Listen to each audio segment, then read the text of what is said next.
Olá a todos, vamos dar início à nossa aula.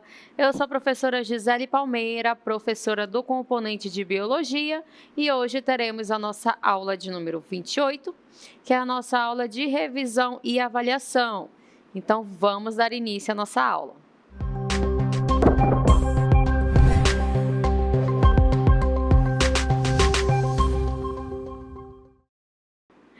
Vamos iniciar, então, esse momento da revisão da nossa aula e de biologia. E a gente vai relembrar com vocês um assunto muito importante, porque é um assunto que está relacionado à nossa alimentação, né? A gente sabe ali que a gente está o tempo todo alimentando, né? Desde o café da manhã até o jantar.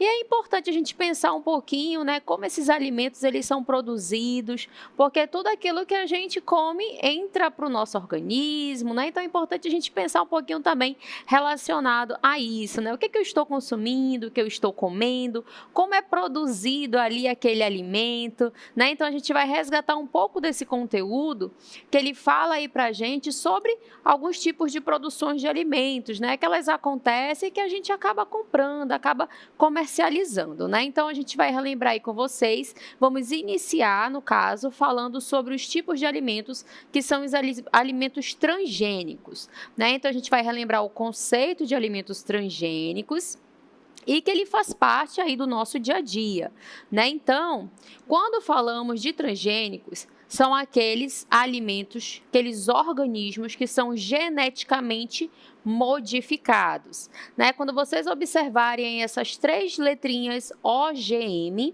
vocês relacionem aí a essas palavras, organismos geneticamente modificados. E aí, se vocês pensarem bem nessa palavrinha, vocês irão observar que são aquele organismo que teve alteração no seu gene, por isso que ele é geneticamente modificado. E aí, nesse caso, ele é considerado um transgênico, tá certo? E aí a gente observa que são aqueles que sofreram uma alteração em seu DNA por meio da engenharia genética, com a inserção de genes de uma espécie em outra, para ter uma característica que não possuía antes, né? Então, a gente tem a representação aí dessa imagem, para a gente falar de transgênicos, como se estivesse inserindo ali algo naquela laranja, né? É só uma representação para a gente pensar um pouco nesse processo, né? Então, quando a gente fala de algum organismo que foi modificado, a gente já relaciona com o processo da biotecnologia e também da engenharia genética, né? Então, bora lembrando aí alguns conteúdos, porque eles estão relacionados, né? Quando a gente fala de biotecnologia, a gente fala do processo de manipulação de seres vivos, né? Quando a gente fala de engenharia genética, também está relacionado a isso, né? De que maneira eu consigo ali manipular um gene de uma espécie e inserir em outra, né? Então, os transgênicos é exatamente isso, né? Eu preciso ali colocar uma característica específica naquele organismo. Então, eu vou pegar o gene que me dá aquela característica e vou colocar nesse organismo, né? Então, pode ser, por exemplo, para o seu processo de amadurecimento, né? Aquela banana que vai demorar mais a amadurecer, ou também para deixar a banana mais doce, né? Para tirar aquela maçã ali quando a gente corta e que fica preta rapidamente. Já existem maçãs que foram geneticamente modificadas e quando corta, ela não fica escurecida, né? Então, são vários processos relacionados à nossa alimentação, né? Pode ser um vegetal, pode ser uma fruta, ou pode ser ali naquela plantação, né? Para evitar alguma doença ou alguma praga. Então, são diversos tipos de manipulações que acontecem na genética, né? No seu gene, no DNA, tá certo? E aí a gente vai observar que o principal objetivo no caso, né, de seres transgênicos, seria um desenvolvimento de plantas mais resistentes a pragas e insetos e, consequentemente, o aumento da produção agrícola, né? Então, a gente observa aí um dos objetivos relacionados a essa manipulação genética, né? A gente tem essa imagem representando aí para a gente o processo de plantação, né, desenvolvimento de plantas, e a gente sabe que existem diferentes tipos de pragas, né? Pragas ou doenças que podem estar relacionadas a fungos, a bactérias, a ervas daninhas, né? Então, para evitar ali a contaminação, né, de uma determinada monocultura, plantação, são utilizadas algumas estratégias, né? E dentre essas estratégias a gente traz a genética também como alternativa, né, para evitar ali trazendo uma planta mais resistente a determinado tipo de praga, por exemplo, né? Então é possível fazer isso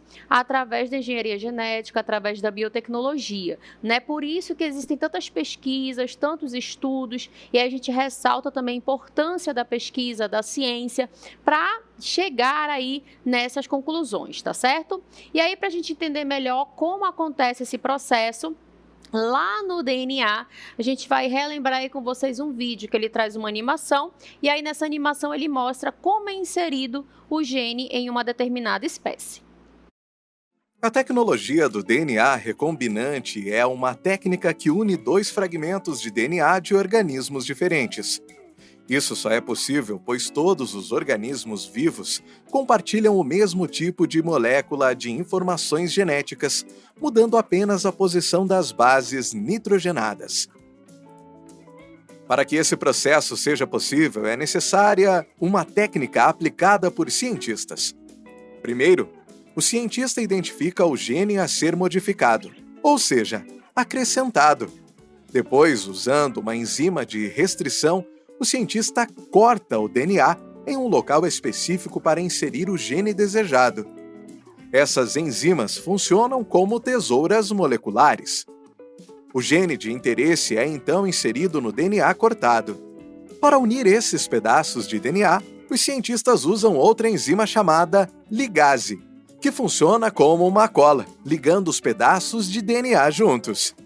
Esses pedaços de DNA cortados e colados são transferidos para um plasmídio, que é uma molécula de DNA circular encontrada em bactérias. Esse DNA é capaz de se multiplicar sozinho. O DNA recombinante agora precisa ser inserido no organismo-alvo. Isso pode ser feito de várias maneiras dependendo do organismo. Em bactérias, por exemplo, o DNA recombinante pode ser introduzido diretamente. Em plantas, pode ser usado um vetor, como um vírus ou bactéria modificada, para transportar o DNA recombinante para as células da planta. Uma vez dentro do organismo, o DNA recombinante é replicado e o novo gene começa a ser lido pela célula, produzindo a proteína desejada. Muito bem, né? Então o vídeo aí trouxe para a gente essas informações relacionadas, né, de uma forma ali resumida e também animada de como é possível realizar ali a inserção de um gene numa molécula de DNA. E a gente viu também a participação de seres como a bactéria e também o vírus pode ser utilizado nesse processo, né? Então a gente trouxe aí esse vídeo que está relacionado, por exemplo, com as plantações, né? Quando é inserido ali numa determinada plantação, ela, por já ter esse DNA ali inserido, ela acaba apresentando nova característica, tá certo? Então, a gente vai continuar falando sobre alimentos transgênicos e agora a gente fala aí para vocês sobre o processo de produção e consumo no Brasil. Né? Então, a gente trouxe aí algumas informações, né, dados aí de 2022 e 2023, onde o Brasil ele cultivou 56,9 milhões de hectares com lavouras que são transgênicas, principalmente destinado à produção de soja, de milho e algodão. E, em seguida, né, secundariamente, ao feijão e à cana-de-açúcar. Né? Então, aí a gente observa algumas informações dos dados de 2022 e 2023 e a gente consegue ali observar a grande quantidade de cultivo no nosso país, no Brasil, né? Mais de 56 milhões. E também as principais produções, né? A gente observa ali, no caso da soja, do milho e do algodão, né? O que é mais produzido no nosso país, tá certo? E aí a gente trouxe aqui mais algumas informações, né, desses dados ali sobre a produção e o consumo de transgênicos no Brasil. Então, a gente vai observar aqui a sequência dos que são mais produzidos, né, e o percentual. A gente observa aqui, ó, a soja com 92%. Em seguida, temos aqui a representação do milho com 90%. E lá embaixo, a gente observa o algodão com 47%. É importante ressaltar também que existe um símbolozinho do transgênico, né? Quando você observa aí uma embalagem ou algum enlatado, se você observar um triângulo amarelo com a letra T ao centro, significa que aquele alimento ele é transgênico, né? Por exemplo, no caso aqui da soja. Aquele enlatado lá, a sardinha em lata, por exemplo. Se você for observar aquela sardinha, aquele enlatado, você vai verificar que ele é transgênico. Existem alguns tipos de bolacha, água e sal, que também existe ali a soja na sua composição, e aí ela também é um alimento transgênico, né? Então, existem diferentes tipos de alimentos que utilizam ali no seu processo de produção alimentos que são transgênicos, e aí eles são identificados, né? Você consegue fazer essa identificação olhando ali com calma e com detalhe a embalagem do alimento que você compra para consumir, tá certo? Então, aqui a gente observa, né, que no caso da soja, mais de 90% de produção de transgênicos e consumo também no Brasil, tá certo?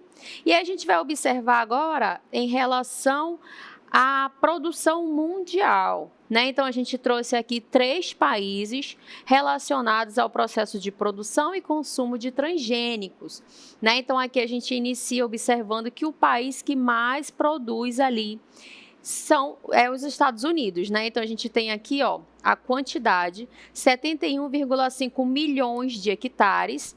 Em seguida, a gente já observa o Brasil, com 24 milhões de hectares no seu processo de produção. E em seguida a Argentina com a mesma quantidade, né, 24 milhões de hectares. Né? Então, gravem essa informação. Né? Os países aqui que mais produzem alimentos transgênicos, a gente inicia, ó, Estados Unidos, Brasil e Argentina. Não esqueçam, Estados Unidos, Brasil e Argentina são eles que mais produzem alimentos transgênicos, tá certo? E aí a gente vai observar quais são as vantagens e desvantagens nesse processo, né? Então, a gente observa aí as vantagens primeiramente, devido à maior produtividade, né? Porque aquele alimento ali já está sendo produzido, né? Já foi modificado exatamente para dar certo, né? Então, vai ter uma maior produtividade, um custo reduzido também, o aumento nutricional do alimento, né? Aí vai depender do tipo de alimento, por exemplo. Já existem feijões que têm mais proteínas, né? Arroz que vai apresentar algum tipo de vitamina específica, né? Então, existe também a inserção de valor nutricional em determinados tipos de alimentos também. Plantas mais resistentes às pragas e às variações climáticas, né? Então, essas plantas mais resistentes, vocês podem relembrar o vídeo que a gente assistiu anteriormente, né? Aquela planta que ela já vai crescer resistente, porque ela já tem ali um gene específico para resistir a determinado tipo de pragas. E aí, essa praga pode ser derivada de um inseto, ou um fungo, o vírus ou uma bactéria. Né? Ela pode estar presente ali na folha ou no solo, depende ali da plantação que a gente vai estar analisando. E a redução do uso de agrotóxicos, né? Já que aquela planta é resistente à praga, não é necessário utilizar o agrotóxico para eliminar determinado tipo de praga ou doença de plantações, tá certo? Então, essas são as vantagens relacionadas à produção de alimentos transgênicos. E também tem desvantagens, né? A gente vai observar aí que nesse caso pode acontecer o desequilíbrio ambiental, e esse desequilíbrio ele está relacionado a diversos fatores. Pode estar relacionado à poluição do solo, da água e do ar. E também o desaparecimento de espécies, porque vai ocorrer aí uma perda da biodiversidade devido a esse processo de manipulação do gene, contaminação de semente também pode acontecer, entre outros fatores. Né? Então, quando a gente fala de desvantagem, a gente fala desse desequilíbrio ambiental no geral. Né? Observe que está relacionado à vida, biodiversidade, desaparecimento de espécie, mas também a contaminação do ambiente, que pode ser tanto do solo, quanto da água, quanto do ar. Né? Então, existem vários desequilíbrios ali relacionados à produção desses alimentos que são transgênicos, né? Então, a gente viu aí vantagens e desvantagens, e agora a gente vai relembrar também sobre o uso dos agrotóxicos, que também está relacionado ao processo de plantações. Olha só. Os agrotóxicos, eles atuam no controle da proliferação de pragas. ervas daninhas e no combate a possíveis doenças associadas ao cultivo de determinados produtos. Eles são compostos por substâncias capazes de agir sobre a atividade biológica dos seres vivos que estão nos cultivos agrícolas, né? Então, a gente observa aí uma imagem que representa aí a plantação, né? O consumo ali dessa vegetação para o seu consumo, né, diário. E aí a gente observa a relação dessa plantação com o uso de agrotóxico, né? Então a gente observa ali que ele vai ser utilizado para quê? Para eliminar praga, para eliminar doenças. Só que nesse processo, quando o agrotóxico ele é utilizado na plantação, ele também pode contaminar ali outros seres que estavam presentes ali naquele espaço, naquele ambiente, né, aquele habitat, e também pode contaminar solo, água e ar, né? Então, depende muito ali do tipo de agrotóxico que está sendo utilizado e manipulado, né? Então, é necessário ter uma atenção muito grande a esse uso, porque ele não vai somente matar aquela praga, ele também pode prejudicar outras espécies que vivem ali, além do ambiente, né? O solo pode ser prejudicado, a água ou o ar, tá certo? Então é necessário ter uma atenção maior. Por isso que é importante reduzir o uso dessas substâncias, o uso de agrotóxicos em plantações. Até porque, como o próprio nome já diz, ele pode ser tóxico, né? Então ele vai prejudicar também a saúde humana, né? A gente que está ali nos alimentando com esse produto que recebeu determinado tipo de agrotóxico. E aí existe uma classificação em relação a eles. Vamos observar que eles podem ser classificados segundo o tipo de pragas às quais eles são destinados. Então, existem diferentes tipos de agrotóxicos e eles são específicos, né? Aqueles que são herbicidas, eles vão controlar plantas que são invasoras, né? Aquelas ervas daninhas. Os inseticidas, eles vão lá controlar os insetos que estão prejudicando aquela plantação. Tem aquele tipo de agrotóxico que é fungicidas, e o próprio nome ali a gente já consegue relacionar. O fungicida vai controlar fungos. Bactericidas controlam bactérias, né? Então, são diferentes situações que podem acontecer ali numa plantação, né? Pode ser ali um solo contaminado por bactéria ou uma folha que está com fungo, né? Então, são várias situações e tem diferentes tipos de agrotóxicos de acordo com o processo de manipulação que é necessário naquela plantação. E aí existe a classificação também baseada em sua toxicidade. E a gente observa que essa classificação vai de 1 a 4. E ela foi classificada através dos estudos, né, da Anvisa, Agência Nacional de Vigilância Sanitária, que classificou em 4 classes de danos à saúde humana. Do pouco tóxico, que a gente observa lá em verde no número 4, medianamente tóxico, que é o número 3 em azul, altamente tóxico, que é o número 2 em amarelo, e extremamente tóxico, é o número 1 em vermelho, né? Então, existe essa classificação ali quanto aos danos ocasionados pelo uso de agrotóxico. Ele pode ser pouco ou extremamente tóxico, dependendo ali da substância que está sendo utilizada naquela plantação. Tá certo? Então, a gente falou aí para vocês de alimentos transgênicos, aqueles que são geneticamente modificados, falamos sobre o uso de agrotóxicos e agora a gente vai falar sobre a importância do consumo de alimentos orgânicos.